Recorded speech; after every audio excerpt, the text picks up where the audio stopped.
Santo Agostinho, ele tem uma comparação, duas que eu vou comentar aqui, que ele coloca, maravilhosa.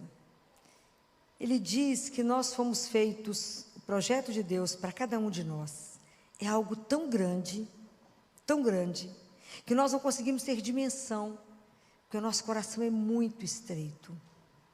Então é preciso alargar o nosso coração para que a gente possa compreender o tamanho daquilo que Deus quer para cada um de nós. Nós não temos consciência do que significa o projeto de Deus para a nossa vida. E numa outra comparação, ele diz que quando Deus quer te dar mel, encher você de mel. O mel é o símbolo da ternura e da bondade de Deus. Então, Ele quer te encher de mel. Mas dentro de nós tem só vinagre. Azedos que somos. Irritados que somos. Então, nós precisamos tirar o vinagre, lavar, para tirar o sabor. E permitir que se dilate em nós o nosso coração, que é esse vaso que Ele quer encher, para que caiba o mel. Como é que a gente pode fazer isso?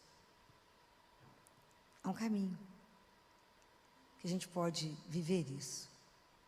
Porque quando a gente começa a nossa consciência espiritual, a gente procede igual criança. Sabe quando criança dá uma semente de alguma coisa para ela plantar?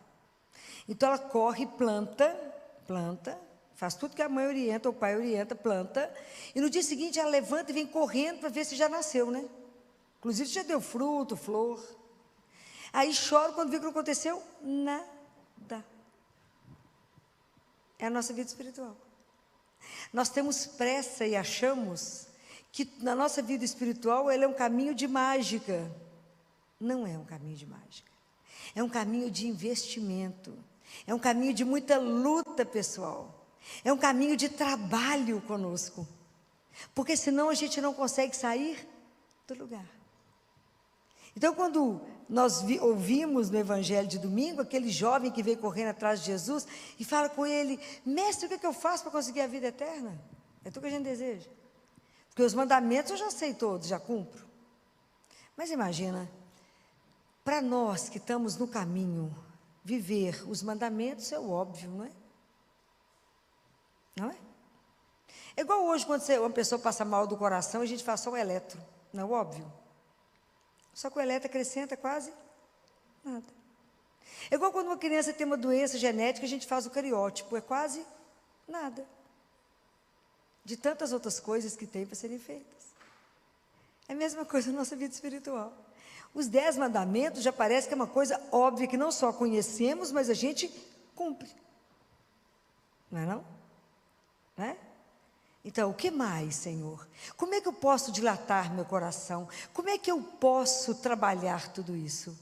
E é tão interessante que naquele livro, O Diálogo, Catarina de Siena, lembra? Vocês já leram? Algum de vocês que já leu? Já leu? Folheou? Ninguém leu.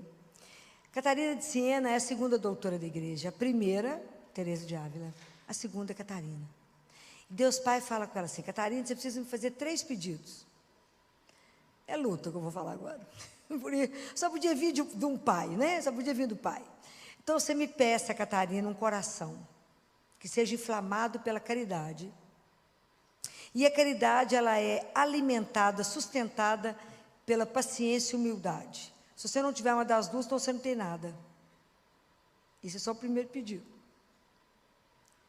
Então, vocês imaginem que para a gente cultivar as virtudes da paciência, da humildade, há um trabalho conosco. Há um trabalho pessoal do autoconhecimento, que eu preciso entender como é que eu estou azeda, como é que eu estou irritada, como é que eu estou nervosa, como é que a minha paciência é -1, a tolerância é menos que 0. Então, se eu percebo isso em mim, eu preciso ir primeiro confessar, para que Deus possa me lavar do vinagre e me encher do mel. Então, se eu percebo que eu estou ficando muito irritada, muito nervosa, muito brava, falo, vamos procurar um padre e confessar. Porque não está normal, tá? Não, semana passada eu falei com vocês. A gente precisa, antes de fazer, a gente precisa ser. E o nosso grande desafio é ser filho de Deus. É o grande desafio. Então, o filho de Deus combina com ser irritado, mal-humorado, nervoso. Mas, imagina, é muita luta pessoal, porque a gente carrega as questões do pecado original. Então, é igual a criança que já acha que já está tudo pronto o fruto. Não.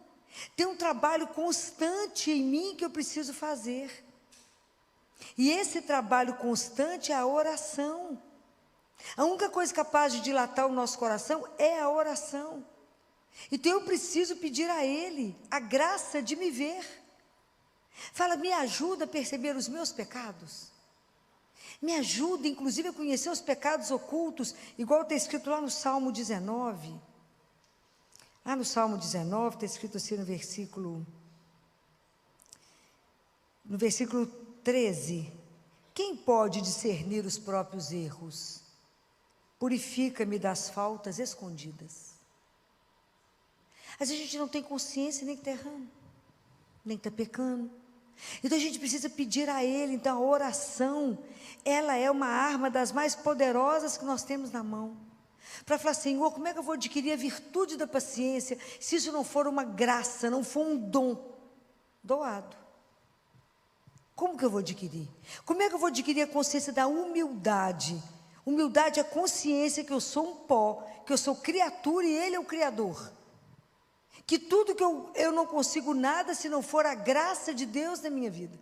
Eu posso entender aonde eu estou do ponto de vista espiritual, mas entender que para me crescer, eu preciso da graça de Deus. Nada sem a graça dEle. A criança, para entender que a plantinha para crescer ali, a semente crescer, virar uma árvore, ela precisa de muita coisa. Não tem mágica. Então eu preciso entender que eu preciso ter um querer, que eu preciso ter a consciência, que eu preciso buscar, né? Porque Deus nos criou para nos encher dEle. Então Ele coloca em nós um desejo de sempre procurar por Ele. E aonde que Deus nos chama sempre? A rezar. Ele coloca em nós uma saudade dEle. E a oração é a forma que a gente tem de falar com Deus.